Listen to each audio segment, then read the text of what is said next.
What's up guys, today we're going to be going over two things that have been really bothering me this season. Things that I wish Bungie would change going into future seasons. That would be huge quality of life updates for everyone playing the game. So we'll be first going over what those two things are, along with multiple solutions to fix them. And the second solution will make you wish it was already in the game. Before we get into all that good stuff, if you guys have a minute, I want to quickly talk about today's video sponsor. This video was sponsored by Casetify.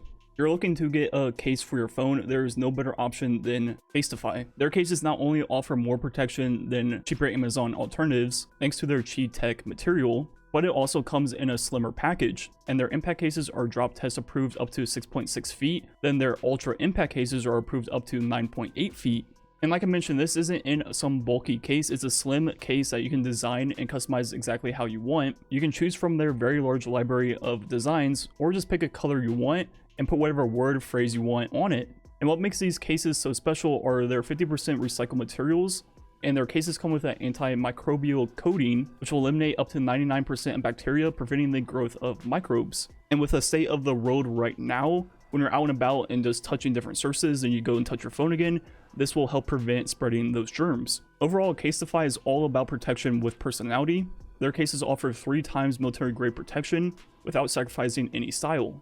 So if you're trying to upgrade the case on the phone you already have or the phone you're about ready to get, go to casetify.com/air today to get 15% off. Link is on screen, will be in the description box and also the pinned comment. Once again, thanks to Casetify for sponsoring today's video. So as we jump into the first pain point I've had this season, these two things are just things that have been frustrating me a lot this season. There's obviously all kinds of issues Destiny 2, and this is not a full list of all those problems, and in no way is meant to diminish whatever complaints you have. So the first one is the artifact. This season, in the far right column, there's 4 perks that are very good. The first being particle deconstruction, which more or less you want at all times this season. It is that good. Then above that, you have focusing lens, which will give you the highest damage possible for boss fights, and pretty much a must pick for things like raids. Then we also have thermoclastic blooming, which is a game changer for builds, allows infinite orbs with the right build. And you pair that with the leg armor perks, where you pick up orbs of power and get abilities back, and you can have infinite abilities. This is all around a crazy mod for builds. And finally on the top we have well and potency, which will be really good for getting your super back with elemental well builds. So overall in the far right column there is at least 4 mods that are extremely good and you want to be using for different situations. So for example, if I raid on Tuesday in Vault of Glass, I need focusing lens and particle deconstruction. Then as I make builds throughout the week, I might need well potency or thermoclastic blooming, and I have to reset my artifact multiple times per week. And that is my first main issue with the artifact, is why does it cost Glimmer to reset, and why does it scale higher and higher every single time? Every single time I reset my artifact, it's not like I'm gaining some new advantage from the previous time I slotted the 12 mods. It's the exact same process again, so why am I being punished for doing so? And why are you trying to push people away from experimenting with the different mods? Just for a single player to experiment with all 5 of the right column mods, you have to reset at least twice just to try out all 5 mods.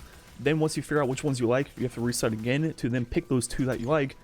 And like I mentioned, with there being so many good ones this season, you're probably going to find yourself resetting quite often. And if you're like me, my reset on my Warlock is already maxed out at 100,000, which is the cap of the Glimmer cost, which is just absolutely stupid. Why is that a thing? So the proposed solutions would be just simply make resetting free. You're not gaining any advantage from resetting your artifact. You just simply are allowed to repick the 12 slots.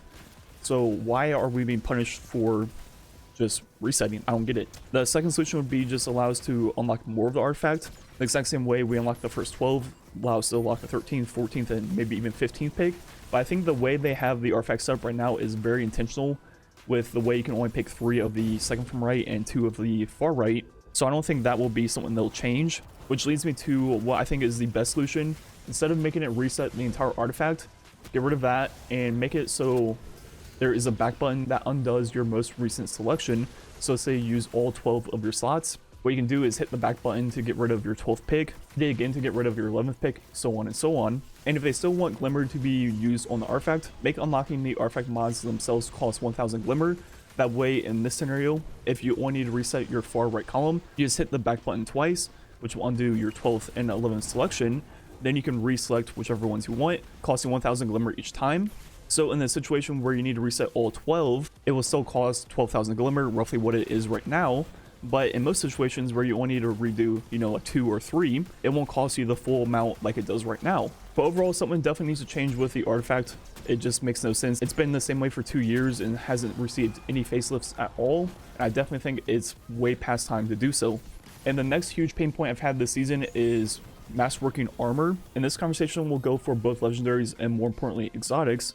So this season there was a 4th element added for weapons and armor. So along with the Solar Arc and Void, we also have Stasis along with Stasis mods. So this season, if you're anything like me, you probably found yourself swapping a lot of Masterworked armor over to Stasis and vice versa. If your armor is already Masterworked and you need to swap the element tied to it, for legendaries it's going to cost 1 Ascendant Shard, but then for exotics it's going to cost 3, which just simply is way too high. It's to the point where it's near impossible to actually do multiple times, because you can only hold 10 at a time. So once you do this a few times, you just simply can't do it anymore. So what Bungie is suggesting you do is more or less get 4 God Roll legendary pieces in every single slot and fully masterwork them, 1 of each element, then do the same thing with your favorite exotics. And I'm not sure what your situation is, but having 4 of every single legendary piece and 4 of your favorite exotics just simply is not possible. Depending on how many exotics you use, you're adding like 50 to 100 pieces of armor to your vault, which I don't think most players even have that much vault space. I definitely don't. So with there being a 4th element added this season, I just think it's costing way too much to change your elements on armor, and is yet another thing punishing players for experimenting with their builds. So at first, what I thought the solution to this would be just reduce the cost of changing the elements for exotic armor pieces to 1 Ascendant Shard just like legendaries. That way it wouldn't be as punishing to try out a new mod on an exotic armor piece, and if you don't like it, you can swap it back. But what I think the best solution overall, one that I wish was already in the game, is that for both legendaries and exotics, each individual piece of armor had 4 different masterworks tied to it, 1 for each element. And how this would work is swapping between elements would be free. So for example, if you got an exotic armor piece and it was solar and you masterworked it all the way to tier 10, it would cost the same amount of masterwork materials as it does right now. But let's say we want to swap it over to Void, and to do so it will be free. But now the Void masterwork will be tier 1, and you have to individually masterwork the Void all the way up to tier 10 if you want. And once you do so, Void on that armor piece will always be tier 10 along with the solar, which we already did.